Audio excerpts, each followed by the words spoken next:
Hello friends, मैं doctor Sangeeta Mathur, associate professor political science, LBS government college Kotputli.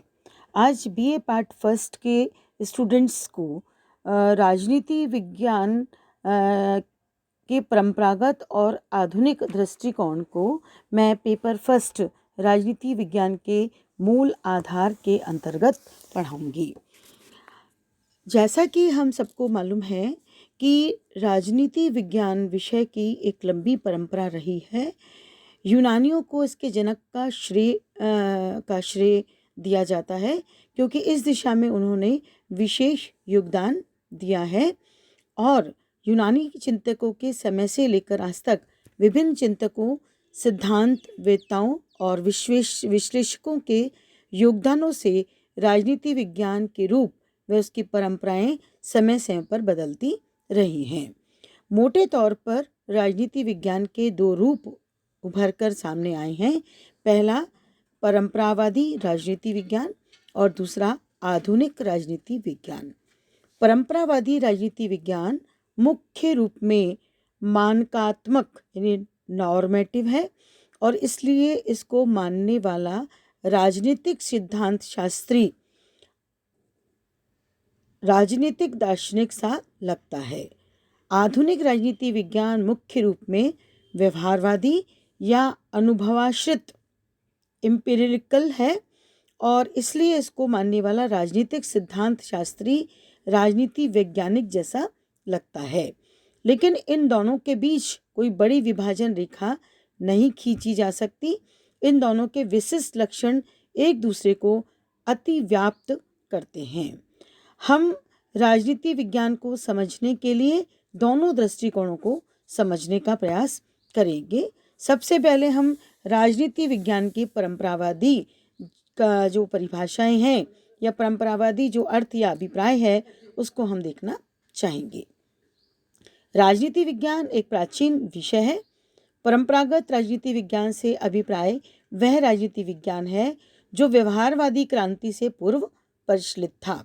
परंपरागत राजनीति विज्ञान के सिद्धांत अपने प्रतिपादक के व्यक्तित्व एवं दृष्टिकोण से प्रभावित रहे हैं।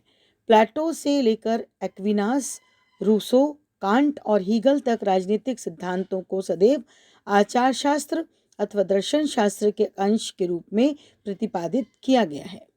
उनके विचार व्यक्तिगत दृष्टिकोण, चिंतन, कल्पना, आध्यात्मवादी सिद्धांतों से निःसृत हुए हैं। प्लेटो ने आदर्श राज्य की कल्पना की और मध्य युग में राज्य की सत्ता के औचित्य के लिए राजाओं को पृथ्वी पर ईश्वर के अवतार के रूप में देखने की प्रवृत्ति प्रबल हुई। शाश्वत एवं उच्च स्तरीय तत्वों से संबद्ध होने के कारण प्राचीन दार्शनिकों की चिंतन प्रणाली तार्किक एवं निगमनात्मक है। पुरातन राजनीति सिद्धांत प्राय बौद्धिक है और तर्क एवं निगमनात्मक निष्कर्षों पर आधारित है। अगर हम राजनीति विज्ञान की परंपरावादी परिभाषाओं को देखना चाहें तो हम इसमें मुख्यतः गार्नर, ब्लंचली, गैरिस, एक्टन आदि विद्वानों की परिभाषाओं को देख सकते हैं और इन विद्वानों राजनीति विज्ञान को राज्य से संबंधित विज्ञान माना है। जैसे गार्नर के शब्दों में राजनीति विज्ञान का प्रारंभ व अंत राज्य से ही होता है। ब्लंचली के शब्दों में राजनीति विज्ञान वह विज्ञान है जिसका संबंध राज्य से है और जो उसकी परम आवश्यक प्रकृति, आधारभूत स्थिति तथा विविध स्वरूप एवं विकास को समझने का प्रयास करता है। एक्टन के शब्दों में राजनीति विज्ञान राज्य तथा उसके विकास के लिए अनिवार्य दशाओं से संबद्ध है। इसी तरीके से हम गैरिस की परिभाषा ले सकते हैं कि राजनीति विज्ञान राज्य के उद्भव, विकास, उद्देश्य तथा समस्त राज्य की समस्याओं का उल्लेख करता है। इस प्रकार परंपरावादी राजनीति शास्त्री राजनीति विज्ञान में राज्य के स्थान पर सरकार के अध्ययन पर जोर देते हैं। उनके अनुसार राज्य तो केवल एक अमूर्त इकाई है, उसको बोध वस्तुतः सरकार के माध्यम से ही होता है। जॉन सीले, लिकॉक आदि विद्वान ये मानते हैं कि सरकार के अध्ययन में राज्य का अध्ययन अंतर्निहित है। जेम्स के अनुसार राजनीति विज्ञान राज्य का विज्ञान है, तथापि राज्य में सरकार की अंतर्निहित है। लिकॉक के अनुसार राजनीति विज्ञान सरकार से संबंधित शास्त्र है और ऐसे हम सीले के शब्दों को भी देख सकते हैं कि राजनीति विज्ञान के अंतर्गत शासन व्यवस्था का उसी प्रकार अनुशीलन किया जाता है जिस प्रकार अर्थशास्त्र में धन का, प्राणी शास्त्र में जीव का, बीज गणित में अंकों का एवं रेखा गणित में स्थान तथा दूरी का। संक्षेप में अगर हम इसको देखना चाहें तो परंपरावादी विद्वान राजनीति विज्ञान को राज्य तथा सरकार का अध्ययन करने वाला विषय मानते हैं। इस प्रकार परंपरागत राजनीति विज्ञान का अध्ययन का दर्शन, इतिहास तथा विधि शास्त्र का आधिपत्य था। यह राजनीतिक संस्थाओं के संस्थागत ढांचे के अध्ययन पर जोर देता है। पारंपरिक राजनीति विज्ञान का संबंध केवल ऐसे सिद्धांतों पर था जिन्हें राजनीतिक तथ्यों का परीक्षण किए बिना निकाला गया था। अतः यह राजनीति विज्ञान जैसे विषय को राज्य और सरकार के संकुचित दायरे में ही प्रस्तुत कर पाया है।